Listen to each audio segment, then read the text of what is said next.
Hello అండి, welcome to Riya mom cooking and blogs. ఇవాల్టి recipe అండి క్విక్ అండ్ ఈజీగా లంచ్ బాక్స్ని ఎలా ప్రిపేర్ చేసుకోవాలో చూపిస్తాను. ఇది చిన్నపిల్లలకి కానీ హస్బెండ్స్ కానీ లంచ్ బాక్స్ కింద ప్రిపేర్ చేసి ఇచ్చి పంపించవచ్చు. చాలా ఈజీగా అయిపోతుందండి. ముందుగా అయితే ప్రాసెస్ చూసేయండి. ముందుగా స్టవ్ ఆన్ చేసి ఒక కుక్కర్ పెట్టుకుని అందులో ఒక 2 టేబుల్ స్పూన్స్ ఆయిల్, 2 లేదా 3 టేబుల్ స్పూన్స్ ఆయిల్ వేసి అందులో బిర్యానీ దినుసులు ఉంటాయి కదా, అవి వేసుకోవాలి. తర్వాత పచ్చిమిర్చి అలాగే సన్నగా కట్ చేసిన ఆనియన్ కూడా వేసి గోల్డెన్ బ్రౌన్ కలర్కి వచ్చేంత వరకు ఫ్రై చేసుకోవాలి. బిర్యానీ దినుసులు అంటే లవంగం, చెక్క, అలాగే ఇలాచీ, బిర్యానీ ఆకండి. అలాగే గోల్డెన్ బ్రౌన్ కలర్కి వచ్చాక 1 టేబుల్ స్పూన్ అల్లం వెల్లుల్లి పేస్ట్ వేసుకోవాలి. ఇది కూడా పచ్చివాసన అంతా పోయేంత వరకు ఫ్రై చేసుకోండి. ఒక 2 నిమిషాలు ఫ్రై చేసుకుంటే ఫ్రై అయిపోతుంది. తర్వాత సన్నగా కట్ చేసుకున్న టమాటా అండి, ఒక చిన్న మీడియం సైజు టమాటాని వేసుకుని బాగా కలిపి 2 నిమిషాలు మగ్గించుకున్నారంటే తొందరగా మగ్గిపోతుంది. తొందరగా మగ్గాలి అంటే కొంచెం సాల్ట్ వేసుకోండి, తొందరగా మగ్గిపోతుంది.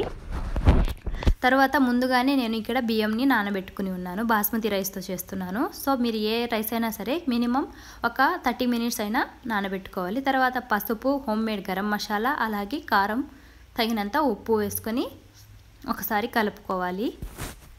ఉప్పు అన్నది ఇప్పుడే టేస్ట్ తగ్గట్టుగా వేసుకోవాలి. మనకి బియ్యం వేసాక అన్నంకి కూడా బాగా పట్టేలాగా వేసుకోవాలి.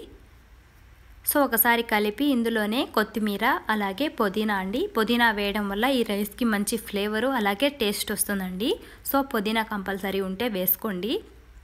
ఈ 2 వేసాక బాగా ఫ్రై చేసుకుని 2 నిమిషాల తర్వాత ఒక 2 టేబుల్ స్పూన్స్ పెరుగు వేయండి. పెరుగు వేయడం వల్ల అన్నం అన్నది చాలా సాఫ్ట్గా వస్తుంది, చాలా టేస్టీగా ఉంటుంది. ఇది కూడా వేసి ఒక 2 నిమిషాలు కలిపి ఫ్రై చేసుకోవాలి. అలాగే నేను ఇక్కడ 1 కప్పు బాస్మతి రైస్ తీసుకున్నాను. కప్పుకి కప్పున్నర వేయాలి. ఇక్కడ పొడి పొడిగా కావాలంటే కొంచెం వాటర్ అనేది తగ్గించుకోండి. లేదు సాఫ్ట్గా కావాలంటే 1కి 1.5 వాటర్ వేసుకోండి.